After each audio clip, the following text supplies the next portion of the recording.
Itong motor na to, meron na siyang slipper clutch o yung tinatawag nilang hyper clutch. Nakikita nyo ba yung nakasulat dito? Yan yung VVA o Variable Valve Actuation. So bali yung function naman ng VVA na to, ito yung features ng ating engine. Ang kagandahan dito, minamaximize niya yung pinaka potential o performance ng makina ng motor mo.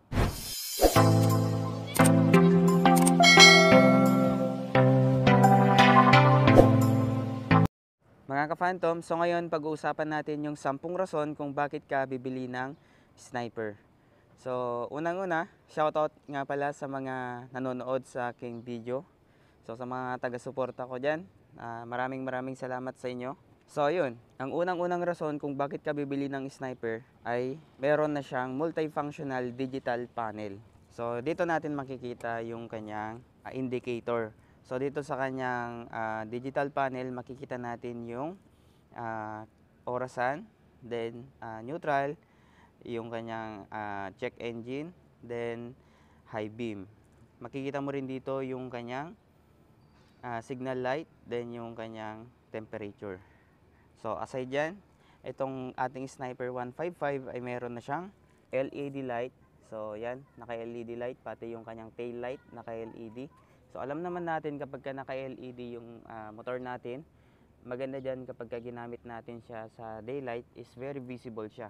Yung malaking upgrade nitong motor na to, yung kanyang high beam makikita na rin natin dito sa kanyang baba. So nandito siya. Pangatlo, kung kayo ay mahilig magparking sa mga highway o kapag na traffic kayo or meron kayong emergency na pupuntahan, pwede nyong gamitin yung kanyang hazard light. So dito sa kanyang hazard light, nandito yung kanyang switch. So kapag in-open nyo siya, ito yung makikita nyo. So ayan. So pati sa likod, ayan.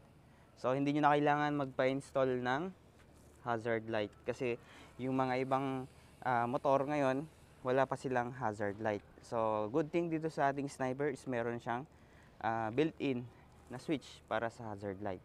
Pangapat, bakit ka bibili ng Sniper 155? Dahil ito ay meron na siyang kill switch. So ito naman, ang kagandahan dito kapag nasa traffic tayo, hindi mo na kailangang patayin yung susi mo. So ang kailangan mo lang, i-push yung kanyang kill switch, then mamamatay na yung engine. Kapag i-start mo naman siya, kailangan mo siyang ibalik sa on, then push mo siya. So ganun lang siya kadali.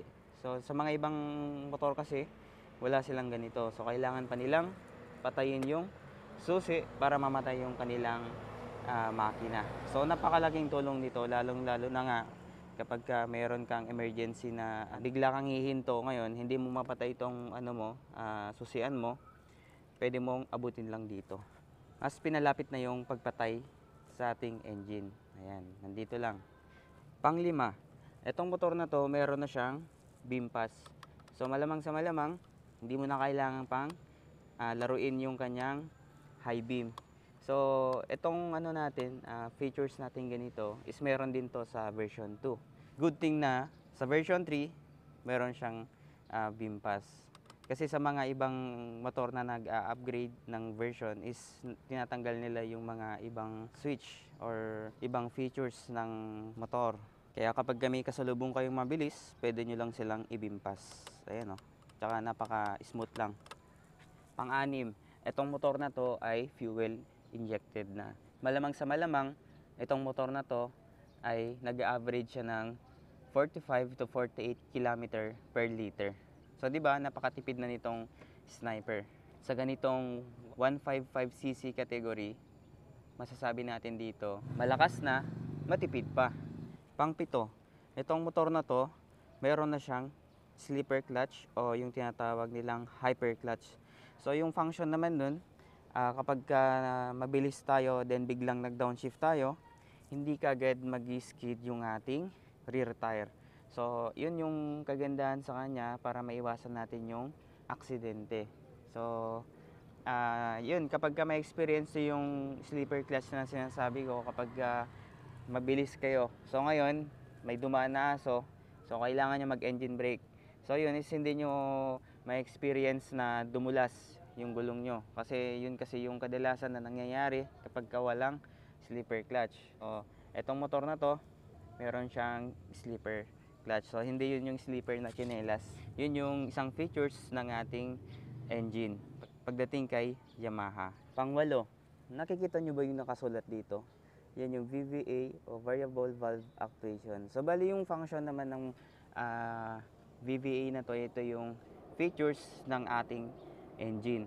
Ang kagandahan dito, minamaximize niya yung pinaka potential o performance ng makina ng motor mo.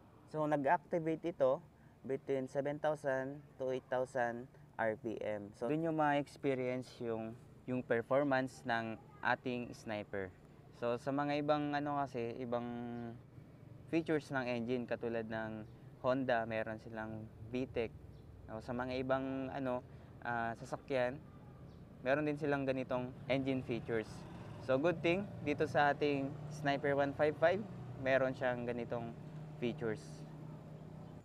At pang 9, itong motor natin, meron na siyang dual disc na braking system. So ang kagandahan dito sa ating dual disc braking system, kapag huminto tayo, nag-brake tayo, kagad-agad siyang hihinto. Hindi mo kailangang mag-panic kapag nag-brake ka kasi meron siyang dual disc na brake. So sa kanyang rear brake ay meron siyang single piston. Ganon din sa kanyang front brake na merong single piston. Pang 10.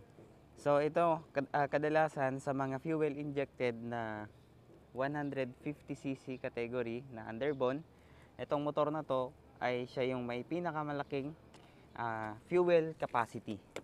Meron siyang 5.4 liter na tangke.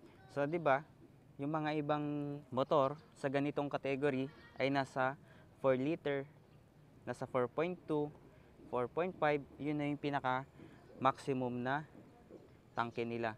So dito sa ating sniper, bukod dun sa kanyang matipid na, malaki pa yung kanyang fuel tank capacity. So yun yung rason kung bakit ka bibili ng Sniper 155. Ang masasabi ko, itong motor na to ay sulit na sulit talaga. Hindi talaga kayo manghihinayang sa tindig at forma ng motor na ito. So ang cash ngayon ng standard na Sniper is nasa 124,000.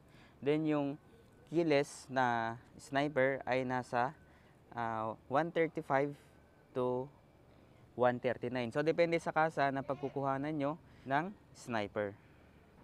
So yun lang mga ka-Phantom, sana nagustuhan nyo yung ating video for today. At kung hindi ka pa nakasubscribe sa ating YouTube channel, please subscribe and don't forget to hit the notification bell para lagi kayong updated sa ating latest videos.